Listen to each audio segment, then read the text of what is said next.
नमस्कार, आप देख रहे हैं एमी न्यूज। आपके साथ मैं हूं पूजा परमार। अपने उत्तराखंड में खबरों की शुरुआत करते हैं। मुख्यमंत्री पुष्कर सिंह धामी ने मंगलवार को सचिवालय में स्वरोजगार योजनाओं की प्रगति बैठक लेते हुए अधिकारियों को निर्देश दिया कि इस वर्ष विभिन्न योजनाओं के तहत जो लोन देने का लक्ष्य रखा गया है उस लक्ष्य को 15 दिसंबर 2021 तक पूर्ण किया जाए।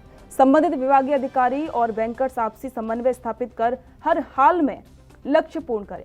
उन्होंने सभी जिलाधिकारियों को निर्देश दिए कि विभिन्न योजनाओं के तहत जो लोन दिए जा रहे हैं उनकी प्रत्येक सप्ताह प्रगति समीक्षा की जाए। मुख्यमंत्री ने कहा कि केंद्र और राज्य सरकार की ओर से चलाई जा रही विभिन्न जन कल्याणकारी योजनाओं और विभिन्न माध्यमों से लोगों को जानकारी दी जाए। हमने जो लक्ष्य रखे हैं वो लक्ष्य पूरे हों। सारे लोग जो हमारे स्वयं सहायता समूह हैं, विभिन्न प्रकार के जो रोज़गार करना चाहते हैं, स्वरोजगार करना चाहते हैं और लोगों को रोज़गार देते हैं, उनको किसी प्रकार की परेशानी ना हो, उनको आसानी से ऋण उपलब्ध हो पाएँ और बैंक के लोग भी उसमें सहयोगी बने। थोड़ा चीज़ों का सरलीकरण करें, लोगों को चक्कर न लगाने पड़े। इसलिए हमने 15 दिसंबर तक का टाइम बाउंड किया है कि जो हमारे लक्ष्य हैं वो लोगों को मिल जाएं और लोगों को आसानी से लाभ मिल पाए। क्या दिक्कतें सामने आई, कुछ परेशानियां भी सामने आई, बताई सामने आई? नहीं, हमारे जिलाधिकारियों ने और सब लोगों ने उसमें अपनी अपनी बात रखी है। सभी लोग कोऑर्डिनेशन करके 15 दिसंबर तक। पूर्व मुख्यमंत्री हरीश रावत देर रात को महिला कांग्रेस की जिला अध्यक्ष गीता नेगी की बेटी की शादी में शिरकत करने कोटद्वार पहुंचे। रात्रि विश्राम के बाद सुबह उन्होंने पूर्व मंत्री सुरेंद्र सिंह नेगी के नेतृत्व में महंगाई और बेरोजगारी के खिलाफ निकाली गई पदयात्रा में शामिल हुए।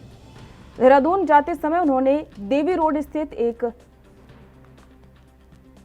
मशहूर चाट भंडार में गोलगप्पे और चाट का आनंद लिया। पूर्व मुख्यमंत्री के चाट भंडार के आगे सड़क पर खड़े होकर चाट और गोलगप्पे का आनंद लेने की फोटो सोशल मीडिया पर जमकर वायरल हुई।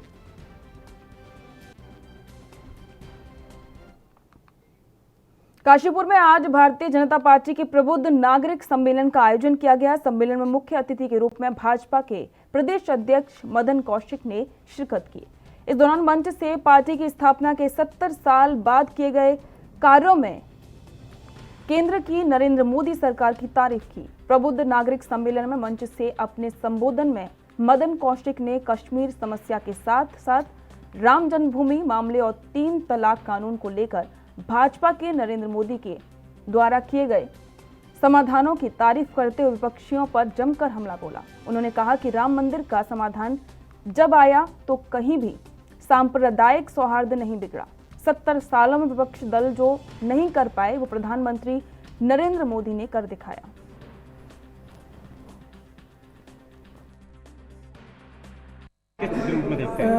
ये जो भारतीय जनता पार्टी का प्रबुद्ध सम्मेलन है ये पूरी 70 विधानसभाओं में हम लोग कर रहे हैं। इस प्रबुद्ध सम्मेलन में हम लोग समाज के उन प्रबुद्ध जनों से निवेदन कर रहे हैं कि हमारी पार्टी अन्य राजनीतिक दलों की अपेक्षा समाज के बीच में एक जिम्मेदारी के साथ खड़ी है। हमारा जहाँ डेवलपमेंट का एजेंडा है वहीं हमारा वैचारिक रूप से भी हम मजबूती के साथ खड़े हैं। राष्ट्रवाद की बात होती तो हम अग्रिम पंक्ति में खड़े नज़र आते हैं।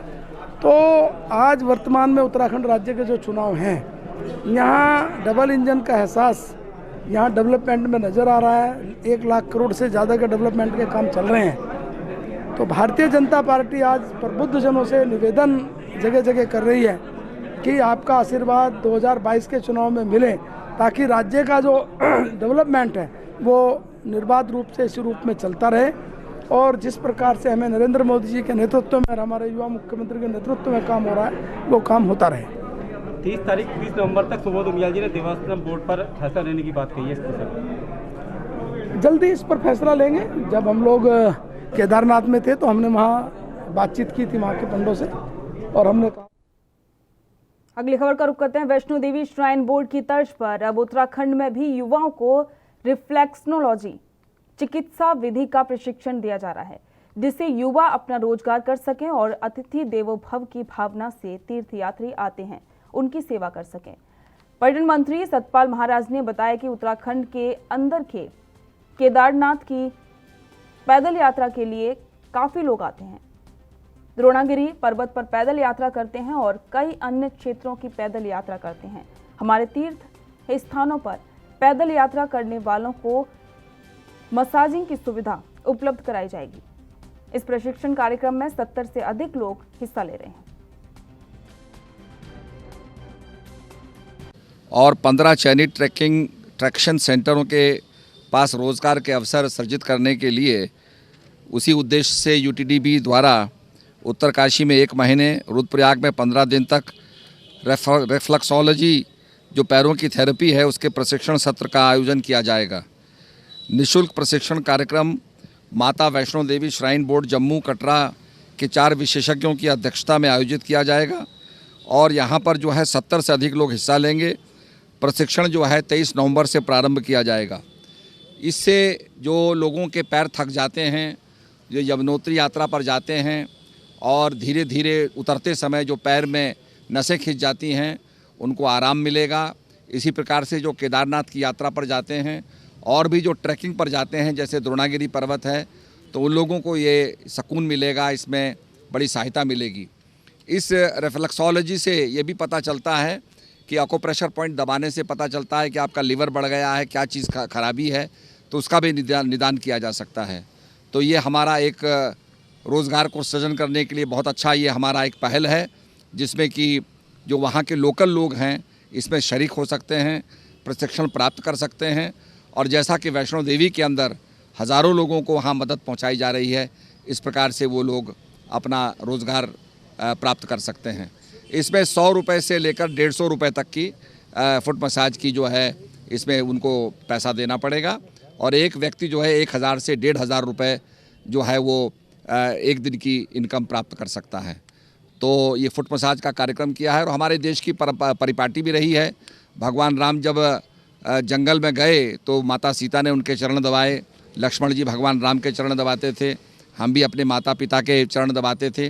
तो फुट मसाज की परंपरा हमारे देश की बड़ी प्राचीन परंपरा रही है। धन्यवाद। यहाँ पर बुलाया गया है सर फुट मसाज के लिए।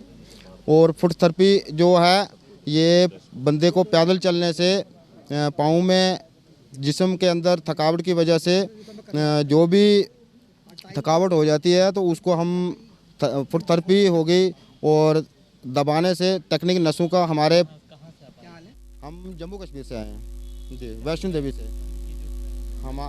हमारी ट्रेनिंग यहाँ पे 1 महीना एक जगह हो गई और दूसरी जगह में 15 दिन का है, 1.5 महीने की है जी। तो हम लोगों को ट्रेन करके बता के उनको तो मतलब फुट थेरेपी के सेवा में लगा के और ट्रेन करके चले जाएंगे। और यहाँ के जो लोग हैं उनको रोज़गार भी मिलेगा, जो बाहर से आने वाले लोग हैं उनको जिस्म शरीर की दर्द की अंग की सुविधा मिलेगी और उनको आराम मिलेगा। यात्रा करने में वो बड़े अच्छे तरीके से यात्रा कर सकेंगे।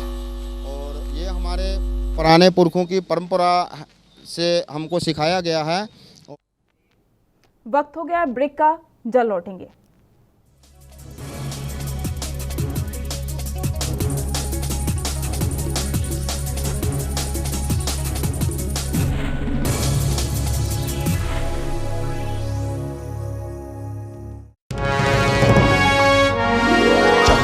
विकास में अग्रसर सरकार, जनगण मन के हुए सपने अब साकार। उत्तराखंड में बाहर काम कर रहे युवा वापस लौटकर अपनी खेती से जुड़ रहे हैं। इसका मुख्य कारण है धामी जी की सरकार, जो किसानों के लिए बहुत अच्छा कार्य कर रही है। उत्तराखंड में प्रधानमंत्री किसान सम्मान निधि से किसानों को लाभ मिल चुका है और उन किसान महिलाओं में मैं भी एक हूँ। सरकारी योजनाओं से जुड़कर मैंने मशरूम की बहुत अच्छी खेती की है और बहुत अच्छा मुनाफा भी कमाया है। इन योजनाओं के लिए मैं उत्तराखंड सरकार को दिल से धन्यवाद देता हूँ। किसानों के संग है हम, उत्तराखंड है हम।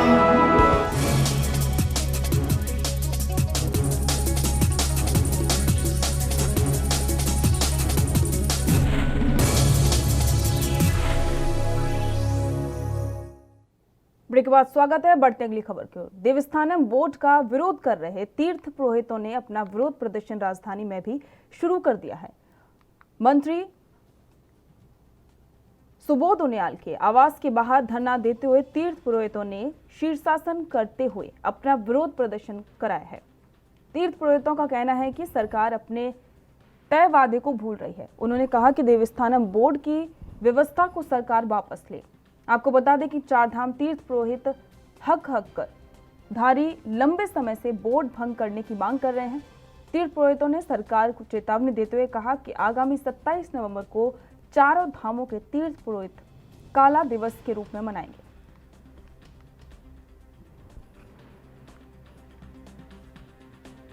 यही कहा कि थोड़ा उनको भी ढाढ़स से रहना चाहिए, इस तरह उतावलापन नहीं होना चाहिए।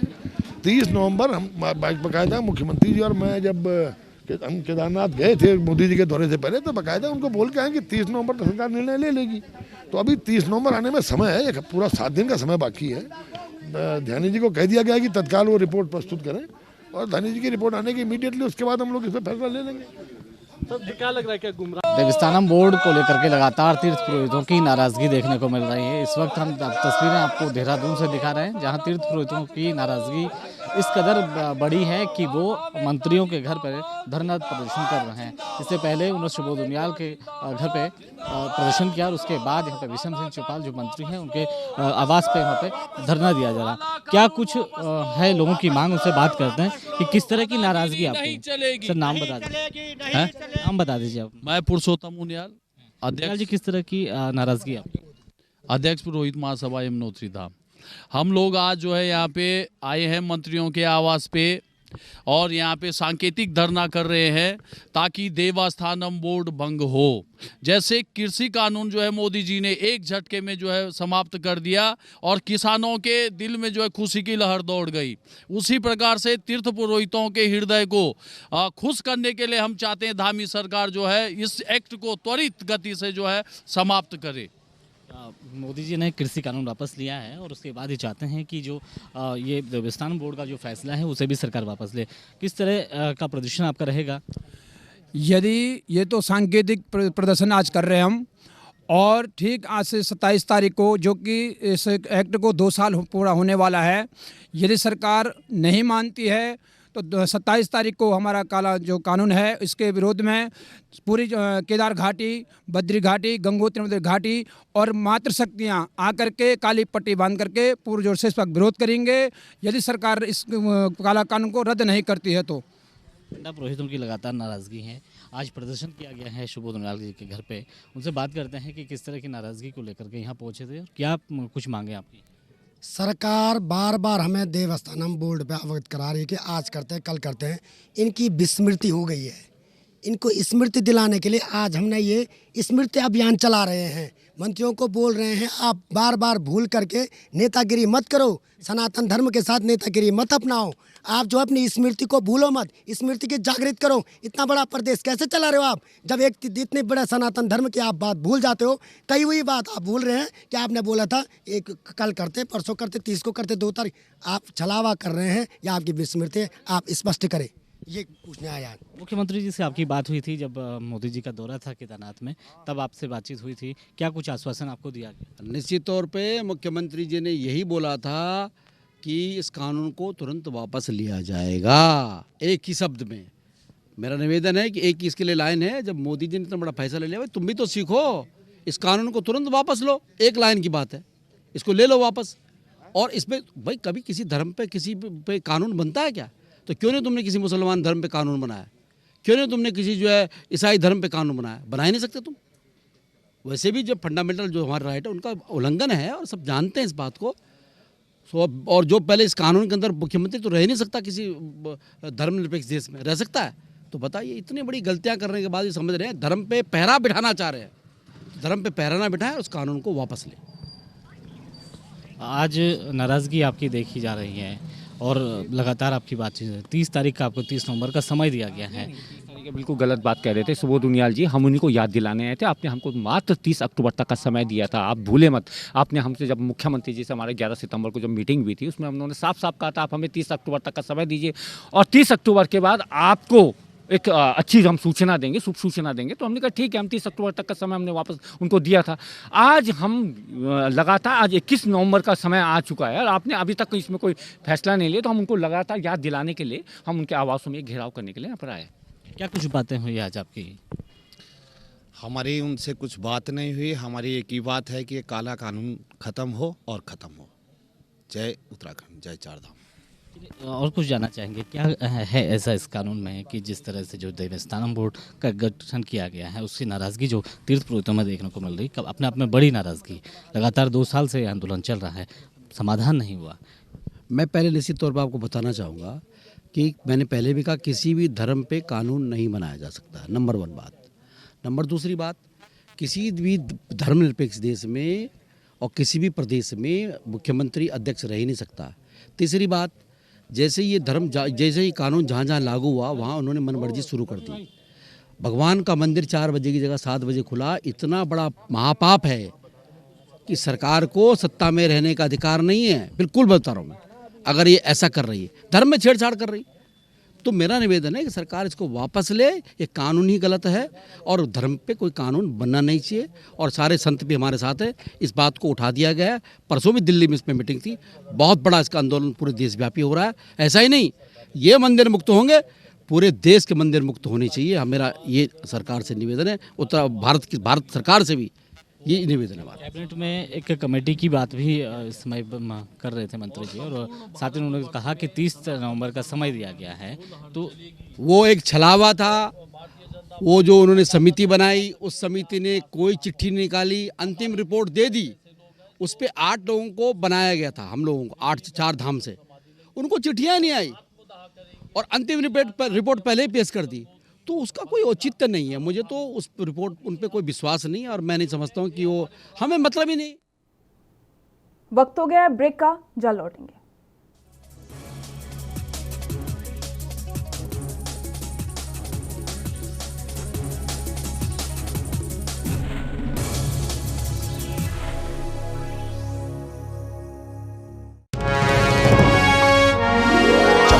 विकास में अग्रसर सरकार, जनगण मन के हुए सपने अब साकार। उत्तराखंड में बाहर काम कर रहे युवा वापस लौटकर अपनी खेती से जुड़ रहे हैं। इसका मुख्य कारण है धामी जी की सरकार, जो किसानों के लिए बहुत अच्छा कार्य कर रही है। उत्तराखंड में प्रधानमंत्री किसान सम्मान निधि से किसानों को लाभ मिल चुका है और उन किसान महिलाओं में मैं भी एक हूँ। सरकारी योजनाओं से जुड़कर मैंने मशरूम की बहुत अच्छी खेती की है और बहुत अच्छा मुनाफा भी कमाया है। इन योजनाओं के लिए मैं उत्तराखंड सरकार को दिल से धन्यवाद देता हूँ। किसानों के संग है हम, उत्तराखंड है हम। कम ब्रेक और ज्यादा खबरों के साथ देखिए ANB news in channel number पर।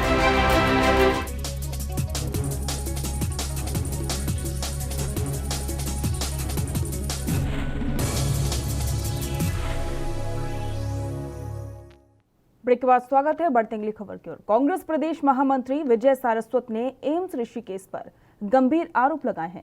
उनका दावा है कि कोरोना काल के दौरान एम्स में कई सामानों की खरीद में बड़ा घोटाला किया गया है। सारस्वत ने केंद्र सरकार से मामले की जांच कर दोषियों के खिलाफ कार्रवाई करने की मांग की है। चेतावनी दी है कि सरकार नहीं सुनती तो वो कानून का सहारा लेंगे और कार्यकर्ताओं के साथ घोटाले को उजागर करने के लिए सड़क पर उतरने से पीछे नहीं हटेंगे। बता दें कि कांग्रेस प्रदेश महामंत्री विजय सारस्वत ने तमाम कांग्रेसी नेताओं के साथ हरिद्वार रोड स्थित एक होटल में प्रेस वार्ता की। इस दौरान उन्होंने केंद्र सरकार के उपक्रम एम्स ऋषिकेश पर कई सवाल खड़े किए। देखिए, प्रदेश में हमारा दिल बहुत बड़ा है। कोई व्यक्ति कहीं से भी चुनाव लड़ सकता है, बशर्ते कि उस क्षेत्र की उन्होंने कोई सेवा की हो, वहाँ उसका आना जाना, लोगों से संपर्क हो और कोई अनुशासनहीनता के दायरे में व्यक्ति ना हो। क्योंकि हमारा क्या है कि टिकाऊ और जिताऊ कैंडिडेट चाहिए। तो इस समय में जब राहुल जी वहाँ से देख रहे हैं और देवेंद्र यादव प्रभारी जी स्क्रीनिंग कमेटी बनी है, तो हम ऐसा नहीं कर सकते, क्योंकि मैंने सदैव कहा है कि व्यक्ति बड़ा नहीं है, पार्टी बड़ी है। और किसी व्यक्ति के वजूद से पार्टी का वजूद नहीं है, पार्टी के वजूद से व्यक्ति का वजूद है। तो अगर पूर्व में कुछ ऐसा हुआ है कि मेरा गधा तेरे घोड़े से अच्छा है, तो वो अब नहीं होना चाहिए। अनुशासनहीनता आपका बागियों से भी है? बागी हो कोई हो, अनुशासनहीन व्यक्ति के लिए कांग्रेस में कोई स्थान नहीं है। और हमारा प्रयास रहेगा कि जो जिस क्षेत्र के रहने वाले हों, जनता के बीच में दुख में सुख में गए, जो 2 कैंडिडेट खड़े, राणा जी हैं, सैलू भाई है, ऐसे व्यक्ति मैदान में आए जिन्होंने सेवा की बरसों बरस, तो जीत के जाएँ तो क्षेत्र वरना फिर हम आपसे पूछेंगे कि 15 वर्ष का विधायक जी का कार्यकाल है, एक काम बता दीजिए जो 15 वर्ष में आपने किया हो, तो ऐसी स्थिति दोबारा ऋषिकेश में ना हो। हम चाहेंगे योग्य व्यक्ति चुना जाए। द्वाराहाट में हुई कांग्रेस की बैठक में क्षेत्र के दर्जनों युवाओं ने पार्टी की सदस्यता ली है। पूर्व विधायक मदन सिंह बिष्ट के नेतृत्व में उन्होंने पार्टी का दामन थामा। मदन सिंह बिष्ट ने युवाओं का स्वागत किया। पूर्व विधायक बिष्ट ने कहा कि युवाओं के आने से पार्टी और अधिक मजबूत होगी और भूतपूर्व सैनिकों को भी सम्मान दिया गया है। विधानसभा चुनाव 2022 के बेहद नजदीक होने से जहां राज्य में बीजेपी और कांग्रेस ने अपनी सक्रियता बढ़ा दी है, तो वहीं दोनों ही पार्टियां जनता के बीच में जाकर रैलियों के माध्यम से जनसंपर्क करने में लगी हैं। हल्द्वानी पहुंचे कांग्रेस के प्रदेश उपाध्यक्ष जोत सिंह का भी कहना है कि कांग्रेस ने विधानसभा चुनाव को देखते हुए 1 साल पहले से तैयारियां शुरू कर दी हैं। जहां बूथ स्तर पर कांग्रेस ने सभी पदाधिकारी तैनात कर दिए हैं, तो वहीं केंद्रीय नेतृत्व के द्वारा प्रदेश में 9 कमेटियां बनाई गई हैं। भाजपा पर आरोप लगाते हुए उन्होंने कहा कि भाजपा ने जिस प्रकार से कांग्रेस के निर्दलीय प्रत्याशियों को पार्टी में शामिल करने का काम किया है, उससे आज प्रदेश में भाजपा की कमजोरी सबके सामने है। कांग्रेस पार्टी ने इस बार तैयारी 1 साल पहले से शुरू कर दी है। 1 साल पहले पूरे 70 विधानसभा में सचिव स्तर के पदाधिकारियों को जिम्मेदारी देकर के वहाँ पर पोलिंग बूथ कमेटियों के गठन से लेकर के BLA के चयन से लेकर के जो पद रिक्त हैं संगठन में, उन सबको भरने की कवायद शुरू करा दी थी। उसके बाद 3 महीने पहले 6 केंद्र नेतृत्व ने 9 कमेटियां बना करके उनको भी काम पर लगा दिया। और उसके अलावा 3 दिन ऋषिकेश में मंथन शिविर के दौरान हमारे चुनाव घोषणा पत्र में क्या क्या चीज़ें शामिल होंगी, इस पर चर्चा के अलावा चुनावी रणनीति में किसकी क्या भूमिका होगी और किस तरह से पार्टी अपना चुनाव कैंपेन करेगी, उस पर भी चर्चा होने के बाद सब लोग अपने अपने काम पर लगे हैं। इस समय पूरे प्रदेश की 70 विधानसभा चुनाव में बूथ स्तरीय प्रशिक्षण शिविर भी हमारा चल रहा है। और ये सारी कार्रवाई इस बात को लेकर के है कि हम हर प्लेटफॉर्म पर, चाहे वो गांव-गांव घर-घर जाकर के लोगों तक अपनी बात पहुंचानी हो, चाहे कांग्रेस पार्टी की रीति नीति पहुंचानी हो, चाहे भारतीय जनता पार्टी की सरकार के जो नाकामी है उससे लोगों को अवगत कराना है, बल्कि हम टेक्निकली और जो सोशल मीडिया के अलावा तकनीक है उसका भी प्रयोग कर रहे हैं। भारतीय जनता पार्टी की सरकार ने जिस तरह से 57 विधायक वाली सरकार ने 2 विधायक जो निर्दलीय अपने साथ शामिल किया और कांग्रेस के विधायक को तोड़ करके ये जाहिर कर दिया है कि उत्तराखंड में भारतीय जनता पार्टी की स्थिति कमज़ोर है। अगर उनको जीतने का भरोसा होता तो न तो मुख्यमंत्री बदलते और न ही वो दूसरी पार्टी के विधायकों को, निर्दलीय विधायक। डीजीपी अशोक कुमार ने आज एसडीआरएफ की माउंट गंगोत्री प्रथम का सफल आरोहण करने वाली 17 सदस्यीय पर्वतारोहण टीम को सम्मानित किया। डीजीपी अशोक कुमार ने कहा कि पर्वतारोहण दल को 20,000 रुपए के नगद इनाम और मेडल का सम्मान मिला है। साथ ही उन्होंने बताया कि इस बार के पर्वतारोहण दल की टीम लीडर इंस्पेक्टर रैंक की महिला को रखा गया था। इस बार महिला की ओर से पूरी चोटी भी फतह की गई।